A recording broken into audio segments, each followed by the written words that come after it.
Jimmie Rivera versus Cody Stamann took place in the People's Co-Main event of UFC Fight Night 172 Kattar versus Ige just now. It's just wrapped up. It was an amazing card overall, but let's talk about Rivera versus Stamann. A big fight in the bantamweight division actually taking place at featherweight, a catch weight, because we know on these Fight Island cards not a lot of fighters are a fan of cutting weight when they take bouts on short notice, so it's understandable that this was a catch weight bout. Jimmie Rivera looked good at featherweight. I mean, he's a big bantamweight anyway, so the size kind of packed on naturally for Jimmie Rivera. There wasn't a big size disadvantage for Rivera like I thought there was going to be, because Cody Stamann was a guy who had just fought at featherweight against Brian Kelleher and won a fight there, so I thought that maybe if there was an advantage, it would be that Cody Stamann was a little bit more acclimatized to the featherweight division, but Jimmie Rivera fit right in. Looked very big. He's a huge guy. I mean, torso-wise and body-wise, he's just weirdly disproportionate. But still, Jimmie Rivera is a big guy. He has some power. He's got quick switch kicks as well to the inside leg that he was landing clean in that first round. I mean, Cody Stamann was limping after that first round. It was a tough first round for him. I actually gave all 3 rounds to Rivera. I thought he was going to win this fight. I thought he was actually going to lose the first round when I predicted him in this fight to beat Cody Stamann by decision. I thought the first round was going to be a little bit tough because Cody Stamann's been active. Jimmie Rivera's been out for a very long time, not to mention he took a lot of damage in his last fight and has been TKO'd many a time in his career recently as well. So maybe him not cutting down to bantamweight somewhat helped him, because he's been TKO'd quite a bit recently.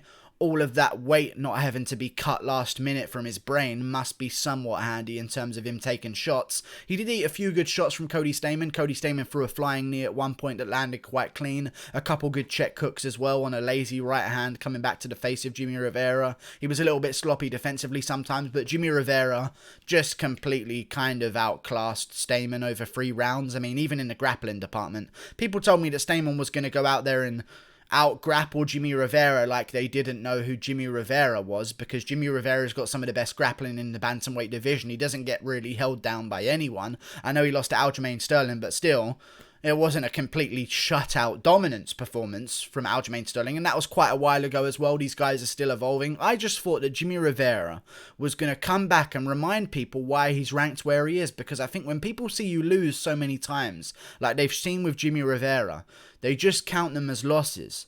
They don't take into consideration who he's losing to. A decision to Aljamain Sterling, number 2 in the division. A TKO loss to Marlon Moraes, number 1 in the division. A TKO or a decision loss where he won the 3rd round against Petr Yan, the champion of the division right now. I mean, Jimmie Rivera has lost to no one but the best at bantamweight. No one but the best. He's beaten Pedro Munoz. He's beaten these good guys. I thought he was going to just remind people why he's ranked where he is, and that's exactly what Jimmie Rivera did. He came back and reminded people of the Jimmie Rivera that was once being called the dark horse of the division before one TKO loss to Marlon Moraes.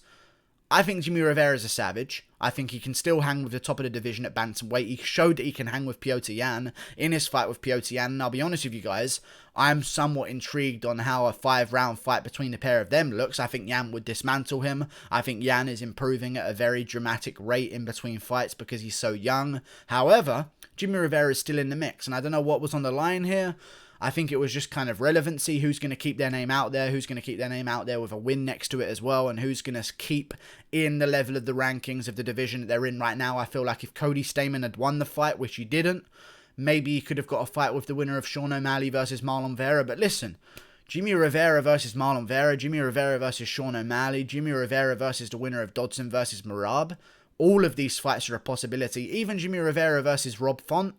Rob Font might be looking for an opponent coming up soon. Who knows? He hasn't fought in a very long time. I know he wants to get back in there. Rob Font versus Jimmie Rivera could make some level of sense.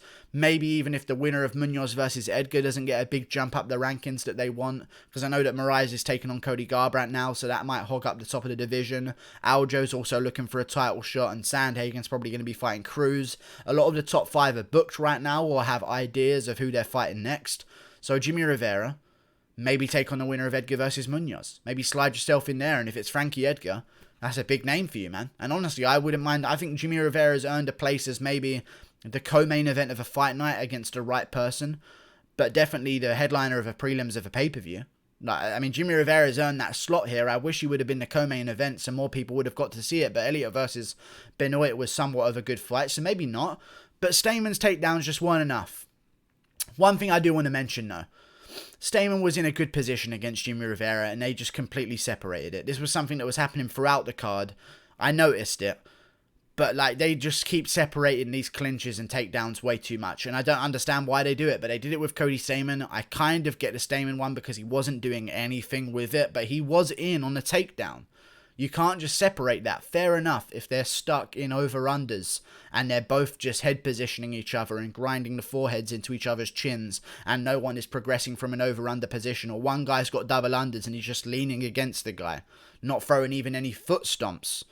Not even any legendary Usman foot stomps. Like, maybe then you could separate it against a cage. I'm never a fan when a guy is in on a takedown almost. Even though he wasn't going to get the takedown because Rivera showed superior takedown defense the entire fight all the way through. He had better grappling than Cody Stamann. Even took Cody Stamann down a couple times just to show him who's boss. But still, you don't separate moments like that whatsoever. And it's something that happened a lot on this card. This card was a bit of a shambles.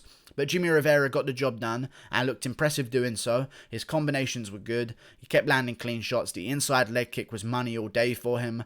Cody Stamann is going to have to bounce back. I think, you know what? Cody Stamann's just making a good amount of money for himself right now.